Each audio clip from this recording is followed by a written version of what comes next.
maybe a couple, 3 miles away from it, you'd find something that as you're flying right on the deck that you can see easily. That becomes your so-called initial point. And you are driving that airplane at a certain speed. And you got a gadget in the airplane that when you get to that bridge, you push the button.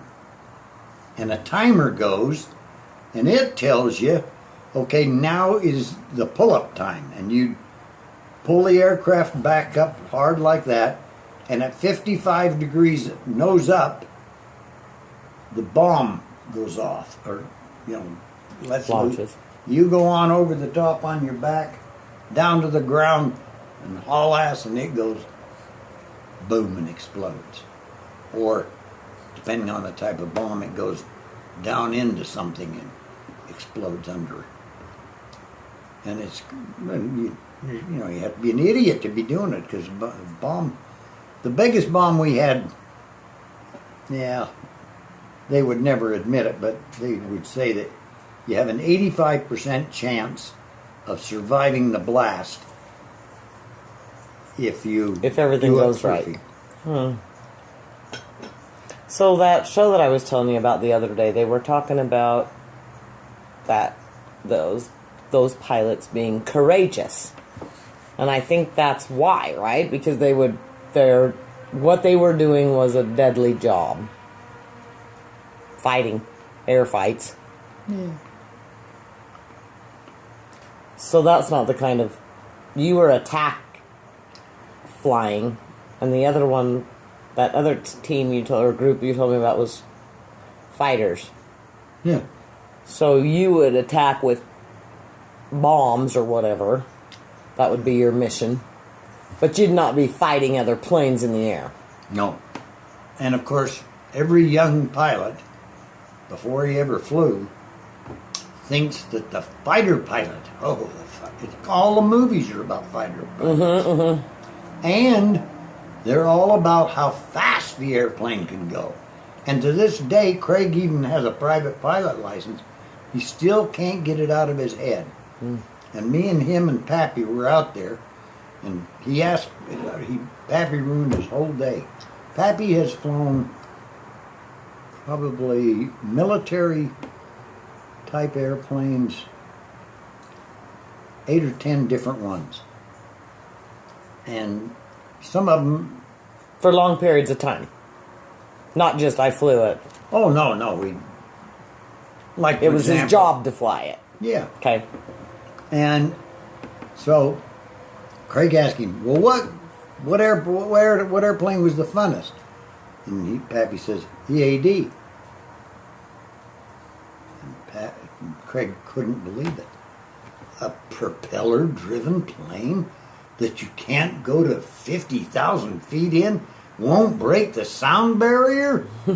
How in the hell could that possibly be, Pappy says, it's because what you do. He says, those high-speed jets, all they do is they take off, go like the hammers of hell, and up to a imaginary spot in the sky that some radar operator on the ground tells them you intercepted. He says, now if you think that's fun, go do it. He says, going fast, going high, isn't any fun. You don't even know you're doing it unless you look at the dash. But of course, you'll never see a movie about propeller pilot. Yeah, well, you do, but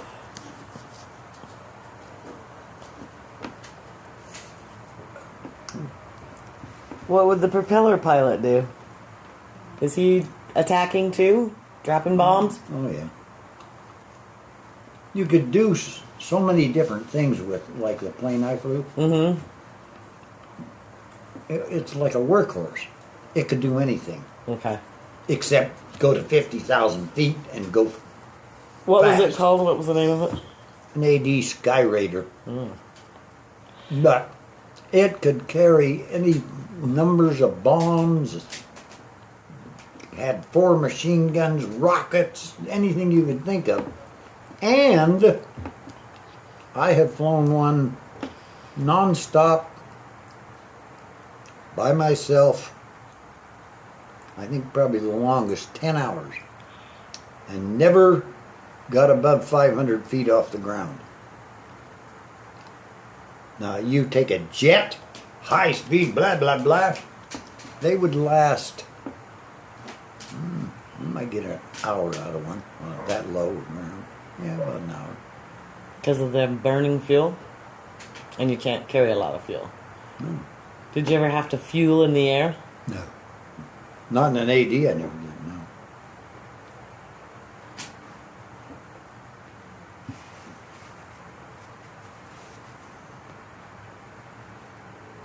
Pappy was telling me he flew a jet, it's an attack type jet, from Vietnam back to the United States. And of course it refueled several times. And they were refueling out in the ocean.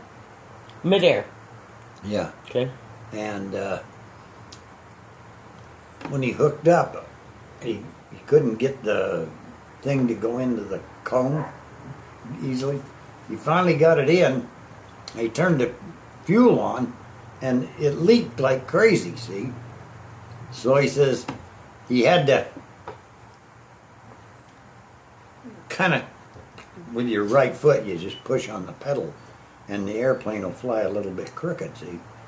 Well, it would not leak near as much when he done that, so he says he refueled for like 20, 30 minutes. Flying And he semi-sideways. says, and the fuel just pouring out of it, all over the airplane. Wow. But it never caught on fire.